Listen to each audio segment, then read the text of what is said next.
Porque a separação é um recomeço, escolhe onde queres chegar e faz da viagem um caminho de crescimento para ti e para os teus filhos. Estas são conversas para semear bons princípios e romper padrões. Se és um pai ou uma mãe que deseja sinceramente ultrapassar a separação para viveres a tua parentalidade com integridade, responsabilidade e autenticidade, então vem connosco, define as tuas coordenadas, vais chegar onde ainda nem sequer consegues imaginar. Olá! Hoje vou estar à conversa com a Isabel Dias. Vi a Isabel pela primeira vez numa TED Talk. Adorei tudo nela. A presença, a energia, a imagem, a sua história, a sua mensagem, desde a forma ao conteúdo. O seu sorriso, o olhar, a entrega, tudo. À primeira vista, é a história de uma mulher traída num relacionamento longo e convencional já com filhos adultos, que decide pedir o divórcio ao fim de 32 anos de casamento e começar uma nova vida.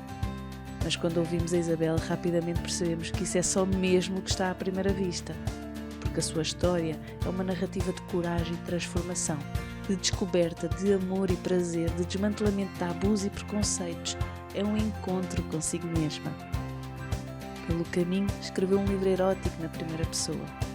32, um homem para cada ano que passei contigo. Se ao ouvir a TED adorei tudo na Isabel, ao falar com ela, encantei-me profundamente. Fica, vais gostar. Olá, Isabel. Olá, Mafalda. Um dia maravilhoso e eu muito satisfeita e muito grata pelo convite. Seja bem-vinda, Isabel, ao nosso podcast IP3S para um divórcio consciente. Fiquei tão contente por ter aceito o nosso convite. Foi tão bom. Eu estou muito feliz de conhecer vocês e o movimento de vocês. Eu conheci a Isabel numa TED Talk e fiquei encantada, Isabel, com a sua coragem, com a sua beleza, com o seu humor.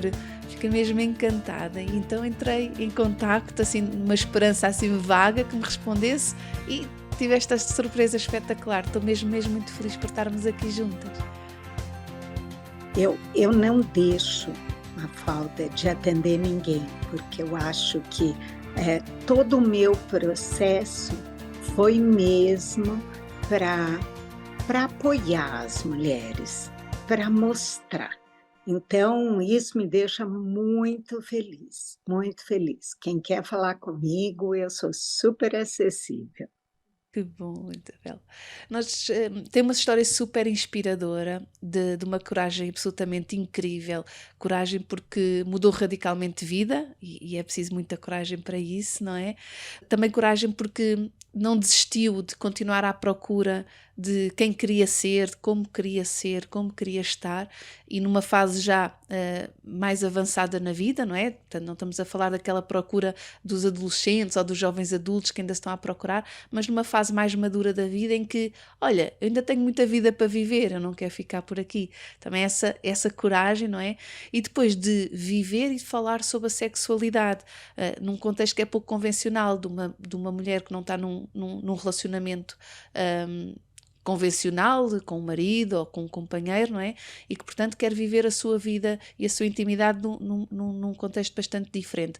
O que também, apesar de já começar a ser mais fácil das mulheres falarem sobre isso, parece que a partir de uma determinada fase deixa de ser tão natural falar-se sobre isso, não é? E, portanto, a Isabel conseguiu vir com tudo o que era tabus para cima para a conversa, para cima da mesa, não é? O tabu da idade, o tabu do sexo, o tabu da independência, o tabu do feminismo. Portanto, veio com tudo, Isabel. Foi uma experiência para mim extremamente gratificante, porque, como você falou, eu tinha quase 60 anos, eu me desfiz da minha vida em função do desrespeito no relacionamento, porque depois de 32 anos de relacionamento, de casada, eu acho que nada é infinito, mas se a gente levar em conta a falta de respeito, foi o que mais me afetou Uhum. porque a traição, para mim, é o maior desrespeito às pessoas, não só ao casal. Porque você não precisa ter uma traição de casal. Você pode ter de irmão, de amigo. Então, eu recomeçar minha vida depois da descoberta das traições me fez caminhar exatamente para aquilo que você acabou de falar. Eu tenho quase 60 anos, mas eu tenho muita coisa para aprender. E por que não? Então, isso eu acho que foi que me impeliu a me descobrir. E entre todas, eu acho que todos os preconceitos, aqui no Brasil, tem uma ode ao corpo da mulher jovem, que a gente vai ficando mais velha e você deixa de ser mulher, não é? Então, o mercado da estética aqui, da plástica, é um absurdo em função disso. Nós não podemos envelhecer, nós não podemos ser quem somos, senão nós não estivemos seguindo uma norma social, uma cobrança social.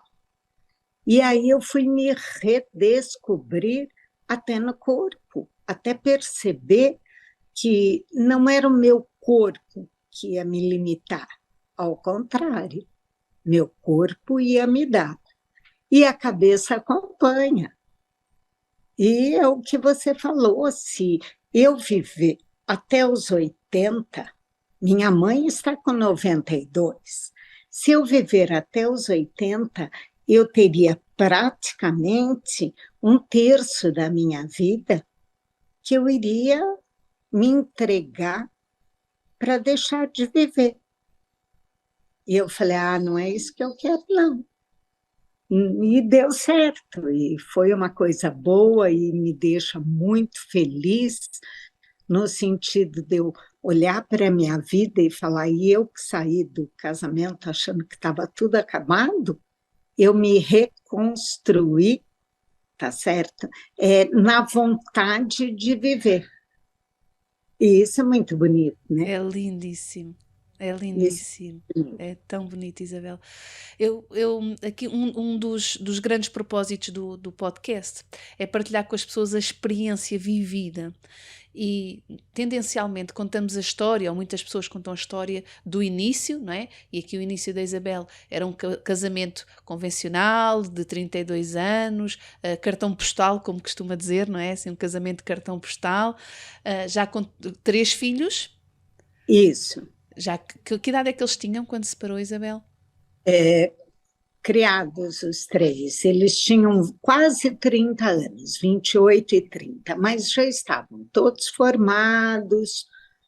Então, isso, para mim, não só serviu de apoio, eu tive o apoio dos meus filhos, como serviu, eu acho que para orientar a minha vida, que eu não fiquei tão, porque o peso da educação de filho é muito pesado. Uhum. Sim. Então, E para essa mudança tão radical podia ser mais limitante, não é? Porque a Isabel, inclusive, mudou de zona, mudou de estado, não foi? Se bem sim, percebi. Exato. Então, contamos muito esta história, não é? Que é o início, não é?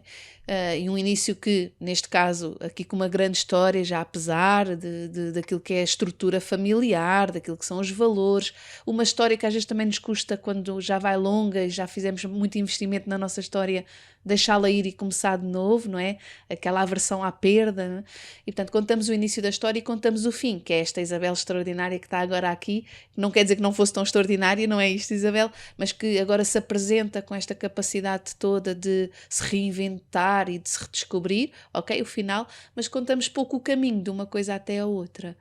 E então às vezes as pessoas também ficam assim bem decepcionadas com aquilo que é o processo de passar por uma separação e por um divórcio, que é, ok, isto começa numa fase, vai ser duro ali um tempo e a seguir saímos deslumbrantes do final. E não é bem assim, porque pelo caminho, bem, é assim, mas pelo caminho acontece muita coisa e fala-se pouco desse caminho.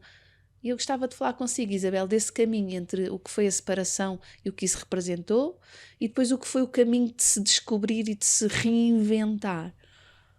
Eu acho que o caminho da separação foi muito duro, porque internamente eu tinha o feeling de que ele me traía.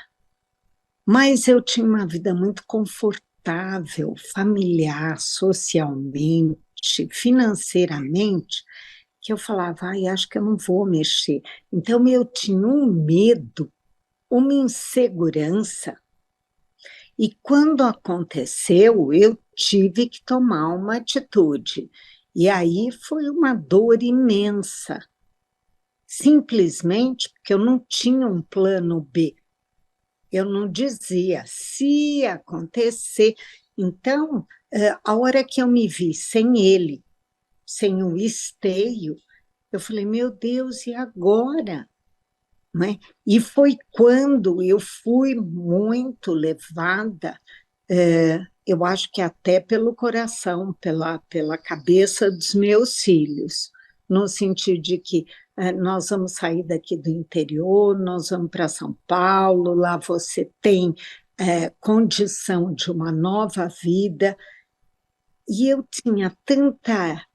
É engraçado, mas nós mulheres temos isso. Eu tinha tanta vergonha de ter sido traída, como se a culpa fosse minha. E, e até pelas colocações familiares. Ah, continua aí, finge que está tudo bem. Eu tive uma pressão para não me separar.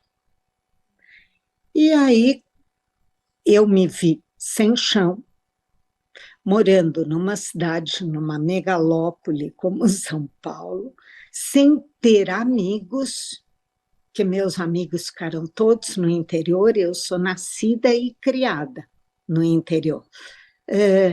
E eu fiquei meio perdida, mas eu acho que a minha teimosia me falou, você não é aquela porcaria que te disseram. Você não é aquela mulher que murchou e que não vai ter, arrumar ninguém. A minha ideia, quando eu comecei esse processo, era arrumar um namorado. Eu falei, vou arrumar um namorado. E, de repente, eu me vi muito maior do que isso. Eu me vi mais segura, mais dona de mim, descobrindo o meu corpo, minha sexualidade. E eu acho que a conjunção disso tudo me fez ter essa coragem. Então, eu sofri muito, muito. Ao mesmo tempo que eu conhecia alguém, saía, ia jantar, ia ver música, eu chegava em casa e chorava muito, porque eu não sabia o que fazer com a minha solidão.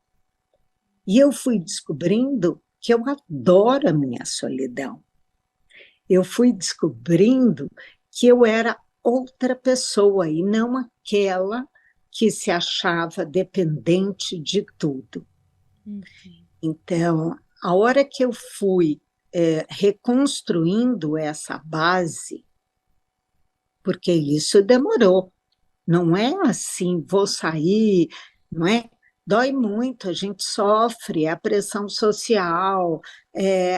Aqui no Brasil, a gente, ainda mais em cidade do interior, para você ter uma ideia, eu, quando descobri as traições dele, várias pessoas já sabiam. Depois que eu separei, vieram me contar.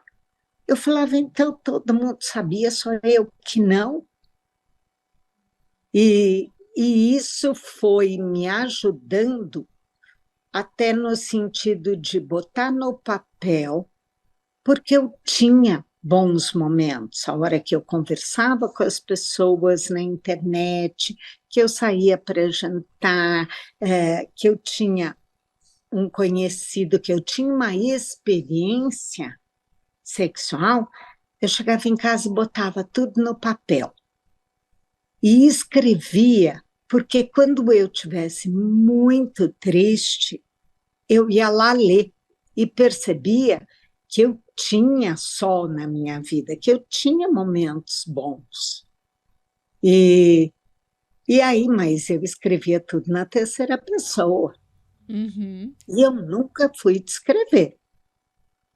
Eu tenho minha formação de administradora, mas eu nunca fui uma pessoa das letras. E aí aconteceu de um dos filhos, que é o caçula, acabou, eu mandei alguns contos, porque eram contos eróticos. Mandei para ele, e ele é escritor, e ele falou: Ah, mãe, e bota isso na primeira pessoa. E aí, quantos você tem? Eu falei: Ah, eu tenho alguns, uns que eu nem pus no papel. Não, pode pôr, porque isso vai dar um livro. Tão bonito. Uhum. Sim. E para mim foi um choque na hora, porque o livro se fez com a ajuda dele. Num instante apareceu um editor interessado, uma história diferente, e eu disposta a me mostrar. E aí, na hora de publicar o livro, veio a grande dúvida. Nós vamos fazer com homônimo Uhum. ou nós vamos para a cara? Porque o homônimo vira um romance. O mostrar a cara, você está mandando um recado para as mulheres que têm o mesmo medo que eu tinha, que têm a mesma insegurança, a mesma indefinição de que é possível. Você pode, você consegue. E aí, a Isabel Dias assinou. E deu a cara e foi para cima dos palcos e foi para os ecrãs e foi para todo lado, Isabel. Você falou do meu TED. Você sabe que eu aceitei o convite do TED e fui. E no dia, na hora de subir no palco, eu estava tão apavorada. Eu falava: ai, eu não vou conseguir, ai, eu não tenho força. Imagina, eu sempre fui tímida, até para apresentar trabalho na faculdade, para ir lá para frente, eu nunca fui uma pessoa muito desenvolta. E eu falei: ai, meu Deus. Daí eu falei: bom, se eu não subir agora, eu não vou nunca mais sair debaixo da cama. Eu tenho que ir. Então, isso me encheu de coragem e, ao mesmo tempo, eu hoje assisto de vez em quando e falo: gente, não sou eu não lembro o que eu falei, porque a adrenalina era tão grande, não é? Mas deu certo e Está depois, espetacular. Está e incrível. depois o documentário, então Está é isso aí. Se espetacular. eu conseguir, todo mundo consegue, uma falta.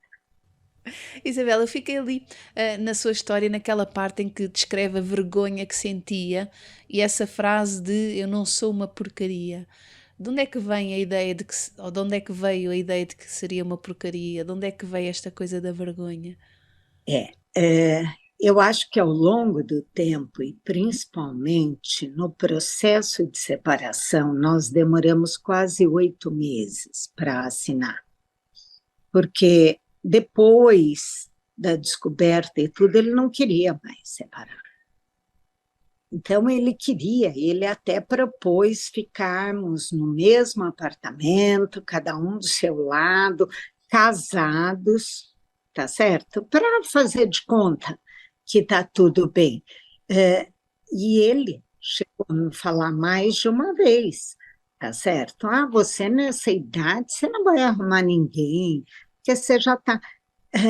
E outra coisa, na separação, eu conheci uma advogada muito boa, excelente, que hoje é minha amiga, e na conversa, porque nós não tivemos uma disputa, mas na conversa sobre os bens, ele foi bem claro com ela. Ah, pode colocar as casas em nome dela, porque ela vai voltar a comer aqui, ó. Então, ele tinha tanta certeza da minha dependência dele, que hoje, 10 anos depois, eu olho para trás, eu falo, isso era assédio. Mas, na época, eu não me enxergava. Então, essa colocação dele foi ficando forte em mim, no sentido, eu não sou essa mulher, eu sou outra. Eu sempre fui outra, eu sempre fui uma pessoa batalhadora, lutadora. Então, por que eu vou me transformar nessa porcaria, né? Uhum. E isso eu precisava mostrar para mim, para mim. Não só com o corpo, mas também com essa força, com essa vontade de viver, sabe? Eu tinha que mostrar para ele que ele não tinha me derrotado, Uhum. muito pelo contrário. E hoje eu agradeço, porque não fosse ele, eu não estava aqui hoje. Sim, acha que por procurar esse contraponto, por procurar demonstrar o contrário, que isso foi alimento também para essa coragem e alimento. Uhum. Foi o combustível para essa minha mudança de vida. Até no sentido de perder a vergonha, sabe? Mulher velha não pode, mulher velha. Gente, mulher é mulher, gente é gente, enquanto estiver respirando. Porque os homens podem tudo. Uhum. Então, por que que nós não podemos voltar para a escola e estudar e fazer algo diferente só porque eu tenho 60 anos? Exato, não é? Porque é que não posso voltar a olhar para mim com satisfação e com gosto de ver quem sou, não é? É, Sim. Ah, como é que, ok, foi superando essa vergonha, por um lado, com esse desejo de eu vou demonstrar a mim própria e a ele que eu não sou essa porcaria, ok? Isso mobilizou. E que mais? Falou aí num ciclo que é super habitual de ser descrito, embora quem nunca passou por um divórcio acho que não apanha bem o detalhe, mas que é um detalhe muito importante, que é durante o processo de separação, e não é só no papel, porque no papel para si levou 8 meses, mas enfim, depois do papel continua o processo de separação. Ele não é um momento em que assinamos o papel e estamos separados. Não, é um processo que leva muito tempo para lá do burocrático, não é? E nesse processo há ciclos muito frequentes e muito repetidos e rápidos de bem-estar e mal-estar, de felicidade e tristeza, de fé, de crença, de esperança e de total descrença e apatia, incapacidade, e aquilo num dia sente-se isso tudo, várias vezes no dia, não é? E é, depois começa a ser mais dias é. sims com uma coisa e dias com outras, mas essa ideia de, olha, eu preciso ter aqui uma coisa que me lembre que não é sempre mau, não é? Que me lembre que há momentos bons, que a Isabel usou para a escrita. Mas este ciclo é super comum e as pessoas não têm bem essa noção, então nós parecemos meio enlouquecidas, não é? Porque ora estamos as maiores donas do pedaço, vamos conseguir tudo, ora estamos a achar por causa de uma coisa que já não vamos conseguir nada, não é? Não é rápido, não é, Mafalda? Eu senti, eu de início, eu para sair de casa, para me obrigar, eu ia ao mercado todo dia, Uhum. porque eu comprava um pouquinho de cada coisa para sair na rua, para me obrigar. Depois, eu fui voltando para algumas paixões da juventude que eu tinha abandonado. Então, eu sempre gostei de música clássica, de ópera, eu sempre. E eu acho que por instinto, eu falava, ai, eu vou. E eu ia, me fotografava, postava no Facebook, tá certo? E voltei sozinha. E fui fazendo amizades. Então, eu voltei para a música, eu ia ao cinema e tinha filme que eu chorava do início ao fim, porque eu estava sozinha.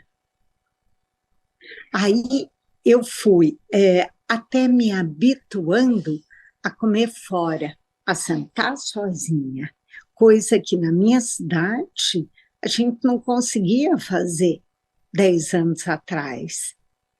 Agora, tá certo? Em São Paulo, eu ia, eu sentava, eu levava um livro, eu não queria conversar. Então, eu fui fazer dança, eu fui fazer academia. Então, são pequenos passos que eu fui inserindo na minha rotina. E aí, a hora que eu comecei a me interessar pelas pessoas, eu percebi que eu não tinha roupa, que eu só tinha roupa de velha, que eu não mostrava o braço porque era feio, porque eu não podia mostrar, eu não podia botar uma saia mais curta porque eu já estava velha, eu tinha idade para ser avó, e aí eu saía e falava, meu Deus, o cara vai olhar e vai dizer que eu sou uma velha. E aí eu fui comprar roupa, roupa mais justa, mais decotada, por que eu não posso usar um decote? Tá certo? Onde está escrito que com 60 anos eu tenho que usar gola olímpica, como se chama? Uhum. Às vezes essas limitações também somos nós, não é? Que nos impomos. O grupo social também, não é? Porque às vezes você vai numa festa com uma roupa mais ousada e você escuta, nossa, pegou a roupa da Isabela? Isabela é minha filha. E uma experiência que eu tive, entrei numa loja em São Paulo e comprei uma roupa. E a moça falou para mim, embrulho para presente é para sua filha? Falei, não, é para mim. E isso tudo foi me mostrando que ali tinha outra mulher. E às vezes eu ouvia muito, gente, você é muito bonita, você não tem a idade que você tem. Eu falava, hã? Tá certo? Eu demorava para acreditar, porque o meu espelho estava dentro da minha cabeça.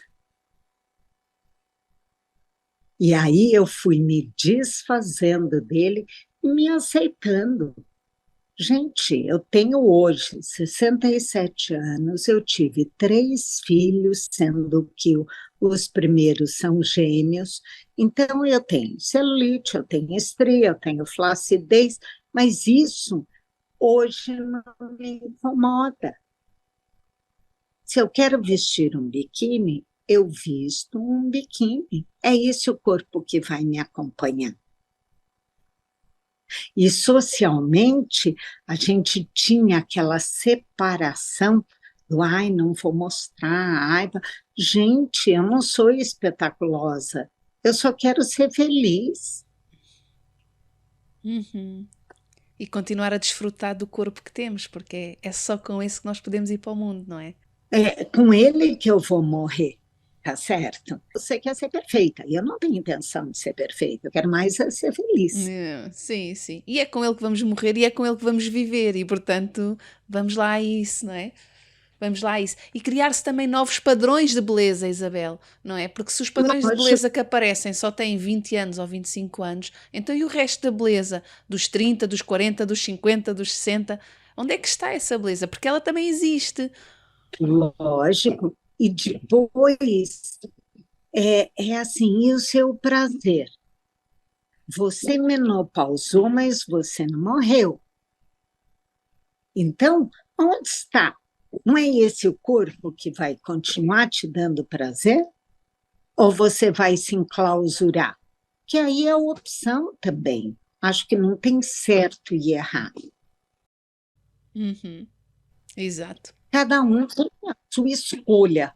Só que se te faz bem por uma questão até de saúde, de bem-estar, não tem por que você se distanciar do sexo por vergonha do seu corpo.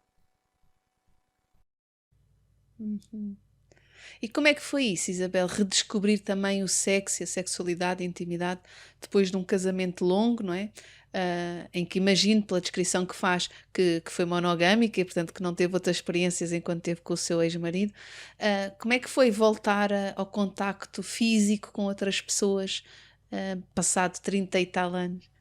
Foi assustador, assustador. Eu falava, gente, eu não vou tirar a roupa, eu vou ficar nua na frente, apaga a luz, deixa tudo escuro, tá certo? Deixa só um abajur, porque o preconceito da gente, não é?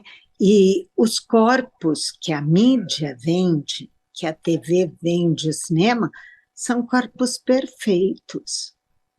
Agora que estão se interessando pelos corpos mais velhos. Então, isso era assustador, até o dia que eu percebi que aquela mulher que estava ali era linda, que o meu prazer era lindo. Na altura, Isabel fez um pacto consigo, não é? Do 32, não é? Um homem por cada ano que tive casada contigo. Isso. Ah, eu fico aqui curiosidade, conseguiu mesmo bater o recorde dos 32, Isabel?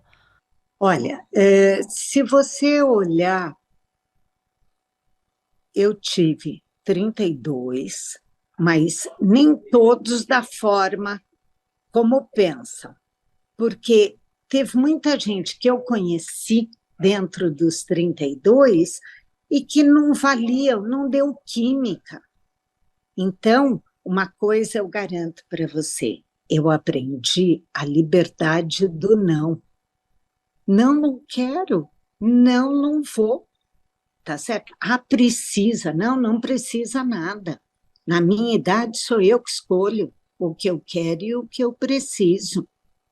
Então, vários. Ali eu tive um encontro, um relacionamento, mas não chegamos a vias de fato, simplesmente porque eu não quis.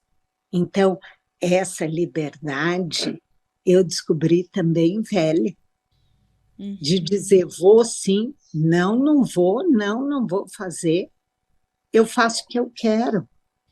Uhum. Às vezes o sim é tão difícil como o não, não é? E o não é tão difícil como Sim, o sim. sim, sim, concordo plenamente.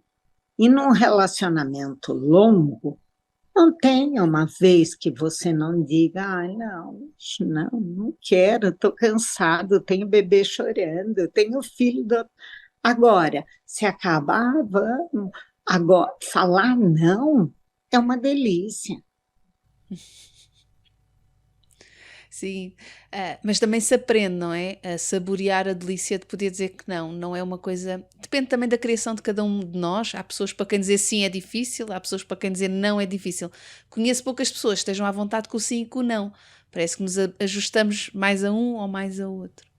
É a nossa vontade, não é imposição, né?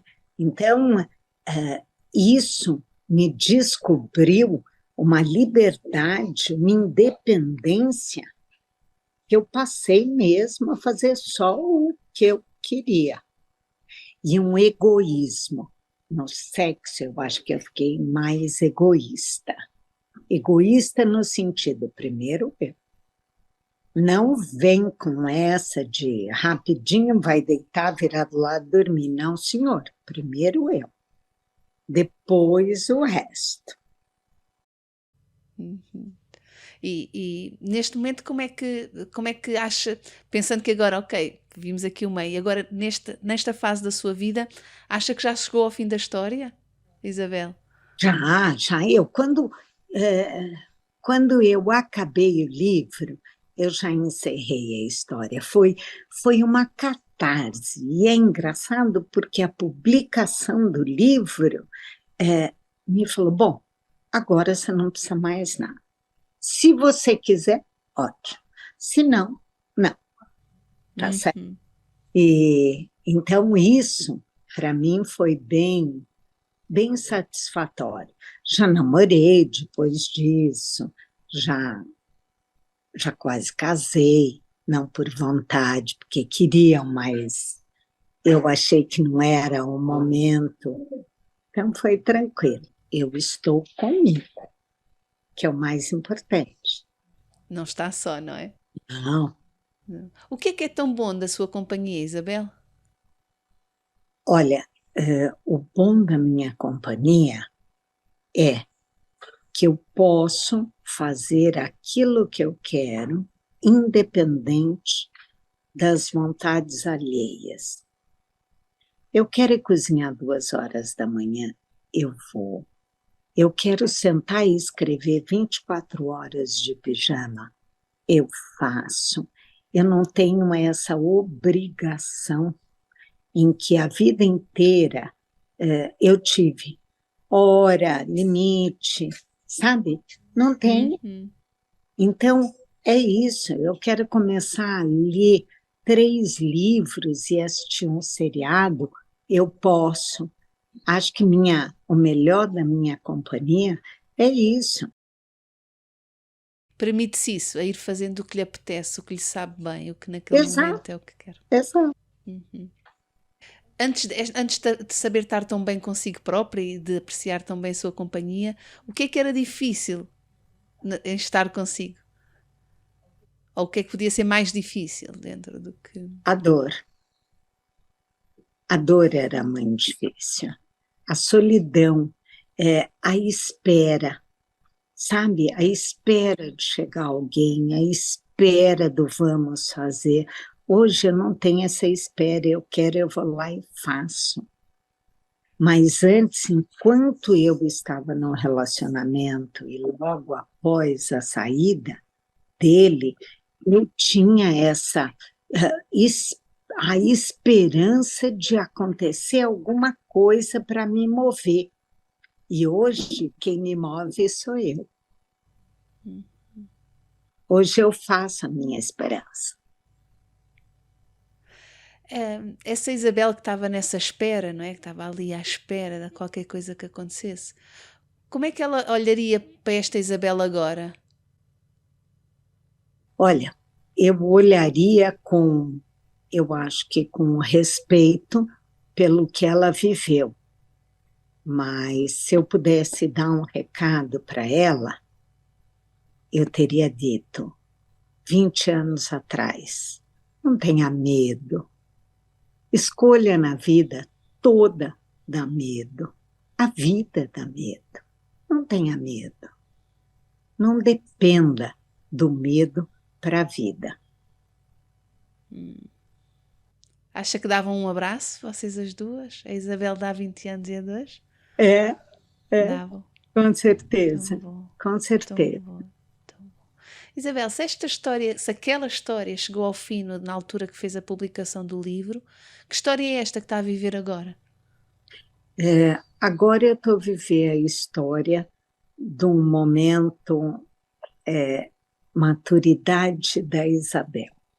Agora eu estou vivendo a história eu tenho um neto, um bebê, e então aprendendo a ser avó, que é a melhor coisa do mundo, Que eu delícia! tô fazendo teatro, e assim, teatro com uma turma jovem, então eu estou aprendendo a enxergar de outra forma o movimento do corpo. Eu estou adorando, estou adorando. E eu acho que o mais importante é agora eu estou tranquila comigo, eu estou feliz. Eu convivo com a minha vida, não só a atual, mas a passada, com com muita tranquilidade, com muita paz. Foi bom, tive os 3 filhos maravilhosos, mas passou, acabou. Eu não tenho a mágoa, a dor daquele passado. Passou. Havia alguma coisa que faria diferente, Isabel, hoje, Não, olhando para trás? não, não, não. Havia alguma dor que tirava da sua história e do seu corpo? Não, porque eu acho que eu tinha que passar por essa dor. Eu tinha que crescer através de tudo que eu passei. Não acho que eu tiraria nada. Nada. Nada. Nem Não. das dores, nem dos prazeres. Nada. Nada. Que bom, Isabel, que bom. Como é que se faz, agora para terminarmos, estamos aqui a chegar ao nosso fim, como é que se faz esse processo dessa... Já falou aqui um pouco, não é? Por um lado, descobrir-se a si próprio, conhecer-se a si própria, não ter medo, não é? Ou ir apesar do medo, não deixar de fazer escolhas por causa do medo. É. Que mais para lidar, sobretudo com essa parte mais do perdão, do ficar mais em paz com a nossa história? Eu acho que você tem que aceitar, reconhecer, porque nenhuma história se desfaz sozinha. Eu olho para trás hoje, eu falo, se o meu medo não tivesse me paralisado, talvez eu tivesse resolvido essa história há muito mais tempo. Mas não era o momento. Você tem que maturar, cada um tem o seu time. Então, eu costumo dizer que a minha história, ela não é servir de exemplo para ninguém, é entender que todo mundo consegue e que cada um tem o seu tempo. Eu demorei 5 anos para perceber o que eu precisava. Tem gente que demora 10, tem gente que em 1 mês. Então, eu acho que a única coisa que é fundamental é a gente não fugir do problema. Não adianta você enfiar a cabeça num buraco e achar que tudo vai se resolver. Não adianta. Tem que enfrentar. E eu acho que é aí, você enfrentando, mais sofre, mais dói, tudo isso, mas passa. Passa. Isabel, estou encantada. Eu já estava, estou mais ainda. É um gosto conversar consigo. Eu quero sim que você fale um pouquinho desse trabalho de vocês aí em Portugal, que eu achei fantástico, fantástico. É tão obrigatório a gente ter esse suporte, esse apoio, não é? Que, olha, eu digo para você, felizes as que podem contar com você. Os que, né? Porque também tem muito homem que passa. Também tem, sim. Se conseguíssemos assim, de forma muito curta, qual é o nosso grande propósito com o nosso projeto e com o apoio que damos às pessoas, é exatamente este, Isabel, é poderem, exatamente como a Isabel está a fazer, um dia poderem contar a sua história. E é a sua, não é a história que disseram que eles iam viver, não é a história que disseram que eles tinham que viver e como tinham que viver. É cada um poder criar a sua história e vivê-la. E portanto, com o nosso apoio é isso que procura, é ajudar as pessoas a procurarem e a encontrarem qual é a história que querem viver, como é que podem estar daqui para a frente, fecham uma história, qual é que querem contar depois. E muitas vezes o ditame da história não é o que cada um quer, continua a ser os preceitos sociais, continua a ser todo o efeito emocional que as separações trazem, não é? E ficarmos ali amarrados a essa experiência emocional e não nos conseguirmos libertar dela, continuamos a ser marionetas do comportamento dos outros, continuamos à mercê daquilo que são as decisões dos tribunais e não conseguimos fazer nós a nossa história e contribuir nós com aquilo que é a nossa verdade, que é a nossa experiência, aquilo que nós queremos para nós. E eu acho que isso ainda falta muito e era o que nós cada vez mais queremos. Como temos famílias, acompanhamos famílias que têm crianças, nós temos sobretudo famílias que têm crianças, também temos alguns casos de pais, pessoas que se separam e não têm filhos, mas assim, o nosso maior... As pessoas que mais apoiamos têm filhos, é esse o nosso público-alvo, é essas pessoas para quem nos dirigimos. E que também elas próprias se aprisionam a partir da parentalidade. E como têm filhos, acham que ficam condicionados pelos filhos. É claro que os filhos têm interferência na nossa vida e nas nossas decisões. Evidentemente. Ainda assim não tem que ser a prisão que muitos dos pais e das mães fecham por causa dos filhos, não é? Muitas vezes arrastando relações que não são nada saudáveis e mesmo depois de separados não veem como continuam a viver naquela relação em nome dos filhos. Esse é o nosso grande propósito. E agora consigo, Isabel, ainda mais claro fica, que é cada um possa contar a sua história. Parabéns, porque o trabalho de vocês é maravilhoso. Obrigada, Isabel, foi um gosto. Quero continuar muito a segui-la e a acompanhá-la e a saber de si. Estamos juntos. Estamos juntas. Isso aí. Muito obrigada pelo convite. Obrigada, Isabel, muito obrigada. Muito honrada. Sucesso. Obrigada, um beijo.